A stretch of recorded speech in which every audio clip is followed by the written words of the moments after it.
All right, so today we're going to talk about the community health assessment and how it relates to the strategic prevention framework. And we're specifically going to be looking at the assessment step of the strategic prevention framework.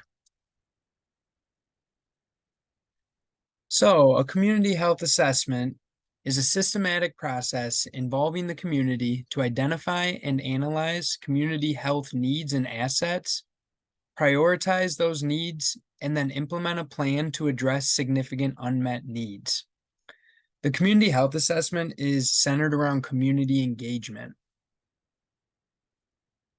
The purpose of the assessment step is to understand local prevention needs based on a careful review of data gathered from a variety of sources.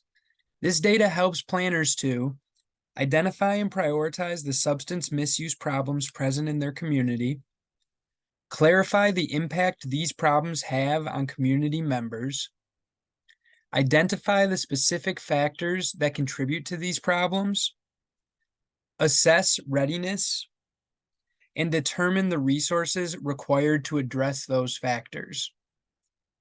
So as you can see, there's a lot of overlap here, and this is a great process for both new and established coalitions to be conducting. Coalitions are uniquely equipped for the community health assessment because of the emphasis on community engagement. So we're going to start by looking at step 1 of the community health assessment. Here's an example from the worksheet you've been provided, filled out from the perspective of MDHHS. Step 1 is to reflect and strategize.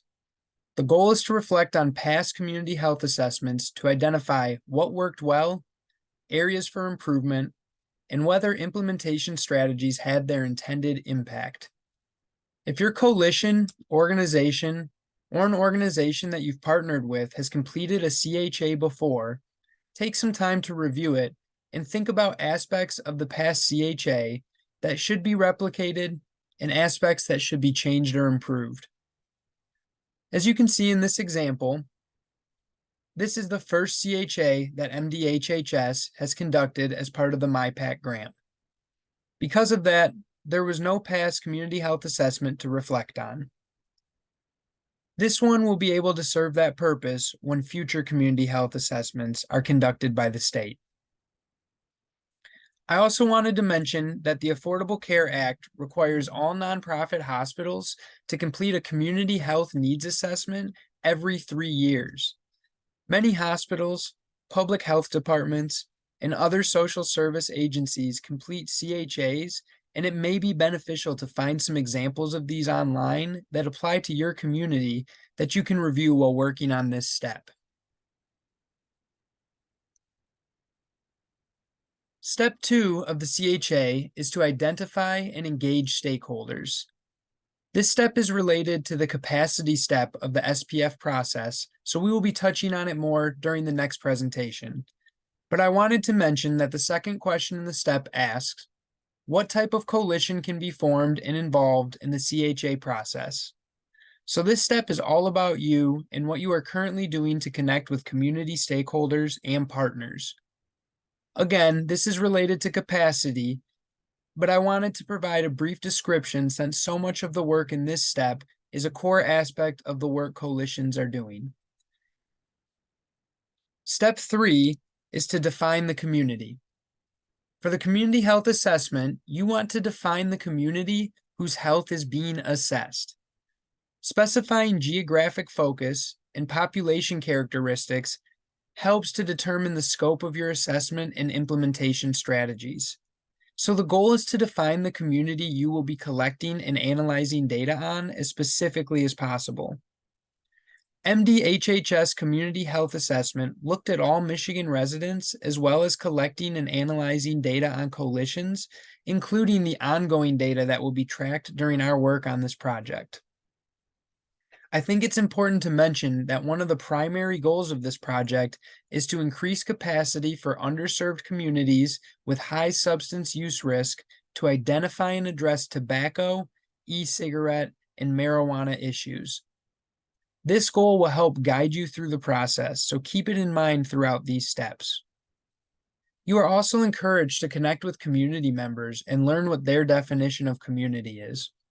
Allowing the community to define itself can lead to qualitative data that can be used to foster a better understanding of what is meant by community. CHA Step 3 requires a specific definition of the community whose health is being assessed in order to establish the scope and follow-up strategies, but it is still important to understand how the community defines itself. Step 4 of the CHA is to collect and analyze data. This should be a combination of quantitative and qualitative data that reveals community health needs and disparities. For this step, you need to think about how you will be collecting the data you need from the community. Things like, what data sources will we be pulling from? What are we looking for? And what methods do we want to use to collect qualitative data, such as surveys, interviews, or community events? Remember to focus on populations experiencing disparities in their needs. Again, this is a good time to mention the primary goal of the MI-PAC project: identifying and addressing tobacco, e-cigarette, and marijuana use issues for underserved communities with high substance use risk. The data you collect and analyze should be around these issues for your CHA on this project specifically. Your scope is not limited to those issues, but they must be a focus of the work.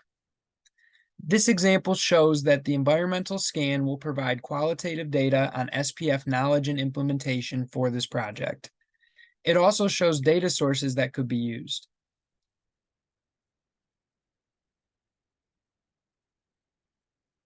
And the final step that we will touch on today is Step 5, prioritizing community health issues.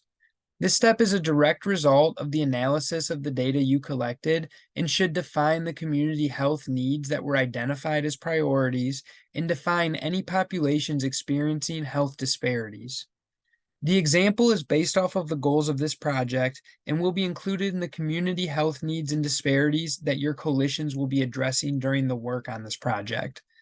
Due to the nature of this CHA being conducted through this grant with set goals and objectives, you can see how some steps are predefined, but I hope you can also see how this would be a useful tool independent of the project and how it aligns with the strategic prevention framework.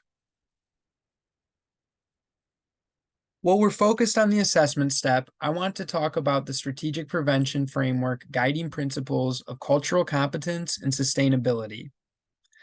I want to emphasize that cultural competence is not a separate step or an afterthought, but rather it is a central guiding principle that needs to be incorporated throughout each step.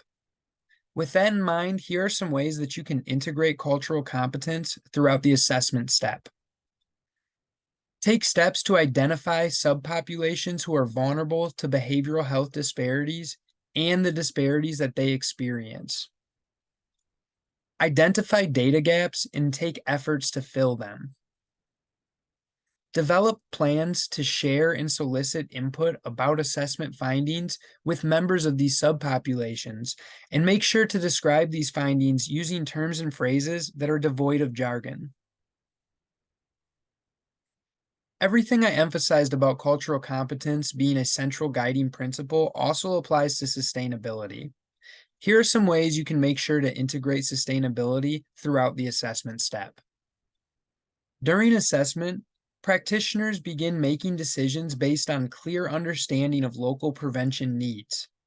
They also begin building relationships with data keepers and stakeholders who can play important roles in supporting and sustaining local prevention efforts over time. Consider your data sources. How will you access them? How often are they updated? Do you have a plan for sustaining data analysis? These are all things that need to be considered to help ensure sustainability. And that's going to wrap up our presentation on the assessment step of the strategic prevention framework in relation to the community health assessment process.